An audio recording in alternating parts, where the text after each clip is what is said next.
Mesdames et messieurs, une fois de plus, bonjour. Nous poursuivons avec les arguments anthroponymiques à travers cette 22e communication, et spécialement avec le nom Boulanda, parce qu'on a dit que la sœur d'un Congolo Mwamba s'appelait Ngoya Boulanda et l'autre s'appelait Keita Mabela. Le mot Boulanda signifie en Kiluba la tristesse et par extension la pauvreté. Il désigne donc ce nom de Boulanda, il dérive plutôt de Kulanda Pala, s'abattre, s'attrister, s'appauvrir. Quant à Mabela, il signifie mensonge. En Kisonge, Boulanda au sens de tristesse se traduit par Kinyongwa. Au sens de pauvreté, il demeure Boulanda comme en Kiluba. Mabela au sens de mensonge se traduit par Madimi. Le mot Kinyongwa ne dit rien en Kiluba, tandis que Madimi signifie les champs, comme on peut faire les champs de maïs, etc. Ce qui est une toute autre chose. La vérité est que Boulanda ne portait pas ce nom parce qu'elle était pauvre, mais parce qu'elle était triste. Sœur de Moulo.Congolo, elle devait vivre dans une aisance matérielle en rapport avec son statut social, ce qui écarte l'attribution de ce nom à partir d'une origine Kisonge. Et donc, à partir de ce nom-là, qui a été obtenu dans des circonstances bien déterminées, on ne voit pas là le sens de ce nom en Kisonge, mais plutôt en Kiluba. Maintenant, nous devons voir aussi les noms Keita et les noms Mabela. En effet, lorsque les deux sœurs avaient rencontré pour la première fois Kakenda, surnommé Bidikiloué au bord des marais, elles retournèrent vite annoncer au village cet événement. Son frère ne se fit pas attendre.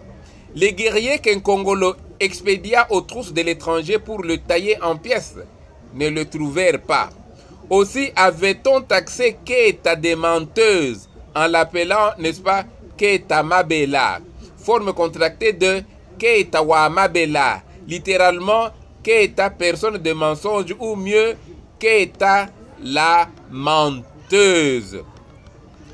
Le nom Keita lui-même a une signification particulière en Kiluba.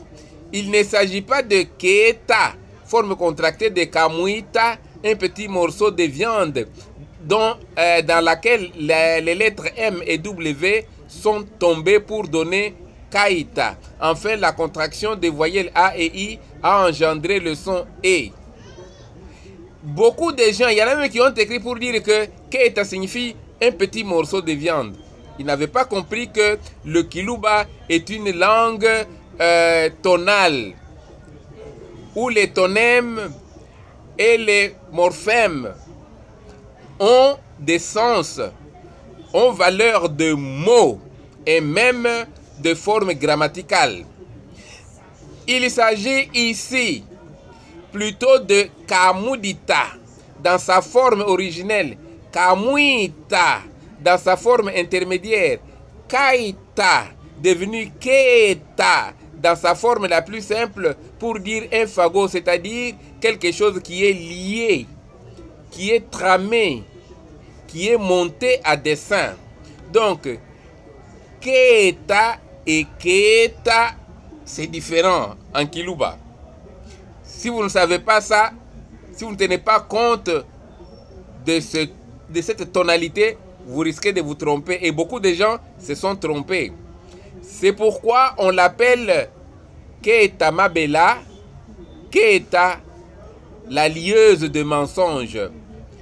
Comme on forme un fagot de bois qu'on lie avec les ficelles afin de le rendre solide, la sœur d'un Congolo avait formé, avait monté, lié un plan solide de mensonges d'après les émissaires envoyés aux trousses d'Mbidikiloué et qui n'aperçurent pas d'emblée ce dernier.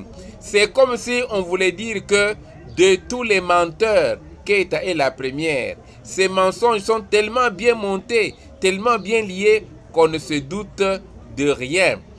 Et lorsque ces ses émissaires étaient envoyés. Ils étaient convaincus qu'ils allaient trouver cet homme-là. Mais l'homme était prudent, il s'était caché en montant donc jusqu'au sommet d'un arbre et s'est caché. Si le petit fagot de bois se dit « Ke takankuni », le gros fagot se dit « Ki takiankuni », c'est-à-dire « Kimudi takiankuni ».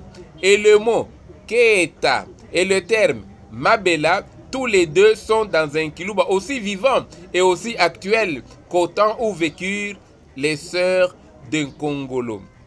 À l'époque donc de cet empereur, le Kiluba se parlait déjà et avait pratiquement la même forme que de nos jours. Ses locuteurs, les Baluba, et cette appellation n'avait pas attendu donc un Congolo pour exister comme autochtone du milieu, parce que certaines personnes ont prétendu que c'est à partir d'un Congolo, à partir du règne d'un Congolo, que les Baluba, que le Kiluba était né. C'est une erreur. Ces enseignements-là ne correspondent pas à la vérité. L'autre sœur, quant à elle, s'était née dans une attitude de tristesse, d'autant plus qu'elle craignait qu'on tue un si bel homme noir et si fort dont elle était tombée amoureuse à première vue. L'expression Kiluba, pour décrire la position d'une personne qui a la main à la joue, littéralement au menton, dit Kasane Lubanga, en signe de tristesse et Kuikwatabulanda. Il arrive même que quelqu'un se tienne avec les deux mains. C'est ainsi qu'on appela Ngoyabulanda, forme contractée de Ngoiwabulanda, littéralement Ngoi qui est avec la tristesse, c'est-à-dire Ngoi la triste.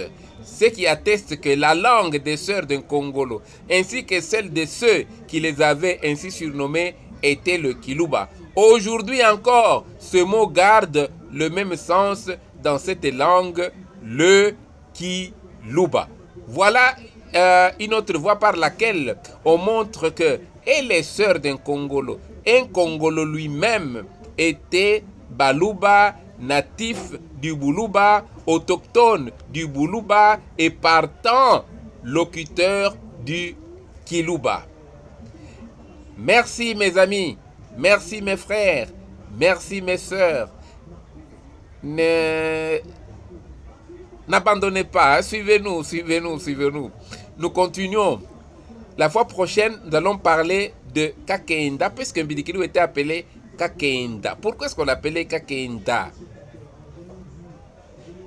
À la prochaine donc. Merci bien. Lukanda, Luamalale et une corbeille de sourire. Merci.